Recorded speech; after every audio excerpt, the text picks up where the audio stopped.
శ్రీ ఆంజనేయ స్వామి సాక్షిగా కూటమి ప్రభుత్వ అరాచక పాలన మరొక్కసారి ఇవాళ బట్టబయలైంది.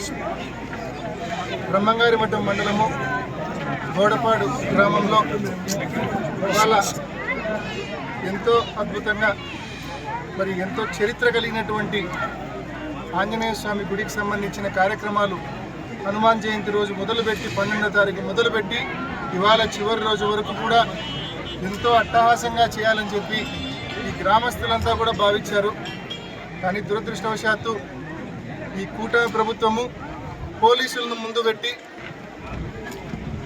ప్రతిరోజు ఈ గ్రామానికి సంబంధించిన నాయకులను ఉదయం నుంచి రాత్రి వరకు పోలీస్ స్టేషన్లో పెట్టుకొని 12వ తేదీ నుంచి ఇవాళ వరకు ప్రతిరోజు ఉదయం నుంచి సాయంత్రం వరకు పోలీస్ స్టేషన్లో పెట్టుకొని ఈ వారం రోజులు ఏదైతే కార్యక్రమాలు తలపెట్టారో ఆ కార్యక్రమాలు సజావుగా జరగకుండా అడుగడుగున ఆటంకం కలిగించారు, అడుగడుగున అడ్డుకున్నారు.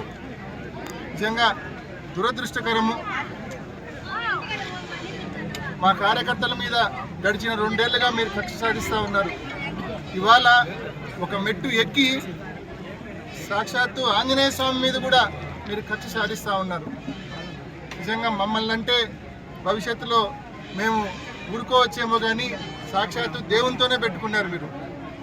ఖచ్చితంగా ఈరోజు ఈ వారం రోజులు ఏదైతే మీరు ఆంజనేయ స్వామి గుడికి సంబంధించిన కార్యక్రమాలు అడ్డుకున్నారో ఈ కూటమి ప్రభుత్వం దానికి భవిష్యత్తులో జవాబు చెప్పవలసి ఉంటుంది. ప్రజలకు జవాబు చెప్పాలా, ఆ భగవంతునికి కూడా జవాబు చెప్పాల్సిన అవసరం ఉంటుంది. కాబట్టి ఖచ్చితంగా ఇవాళ ఈ గ్రామానికి వచ్చినప్పుడు ఈ గ్రామంలో యువత అయితేనేమి, ఈ గ్రామంలో మహిళలు అయితేనేమి పెద్ద ఎత్తున ముందుకొచ్చి ఇంత అన్యాయమా గుడికి సంబంధించిన కార్యక్రమాలు మేము ఏర్పాటు చేసుకుంటే కోలాటం చేస్తే అడ్డుకుంటారు, క్రికెట్ టోర్నమెంట్ పెట్టుకుంటే అడ్డుకుంటారు, భజన చేస్తే అడ్డుకుంటారు. దేవుడికి సంబంధించిన ఇన్ని కార్యక్రమాల్లో ఇంత పెద్ద ఎత్తున కూటమి ప్రభుత్వం అడ్డుకుంటుందా? ఏమి అన్యాయము? మాట్లాడే వాళ్ళు లేరా? అడిగే వాళ్ళు లేరా? వీళ్ళకు దేవుడు అంటే భయం లేదా అని చెప్పి ఈ గ్రామానికి సంబంధించిన యువత, ఈ గ్రామానికి సంబంధించిన మహిళలు క్వశ్చన్ చేస్తూ ఉన్నారు, ప్రశ్నిస్తూ ఉన్నారు.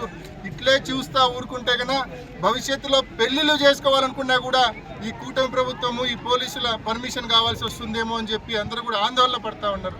కాబట్టి ఖచ్చితంగా ఈరోజు ఏదైతే ఒక తప్పుడు ఆనవాయితీకి శ్రీకారం చుట్టిందో ఈ ప్రభుత్వము, పోలీసులను అడ్డు పెట్టుకొని, ఇది చాలా తప్పు. భవిష్యత్తులో దీని పరిణామాలు ప్రజల నుంచి కానీ ఆ దైవం నుంచి కానీ ఈ పరిణామాలు ఏవైతే ఉంటాయో అవి మీరు ఎదుర్కోవాల్సి వస్తుంది, ఫేస్ చేయాల్సి వస్తుందని చెప్పి ఈ పోలీసులను, ఈ కూటమి ప్రభుత్వం నాయకులను కూడా గట్టిగా హెచ్చరిస్తూ ఇటువంటి దిగజారుడు పనులు భవిష్యత్తులో చేయొద్దని చెప్పి వాళ్ళకి గట్టిగా హితవు పలుకుతా ఉన్నాం.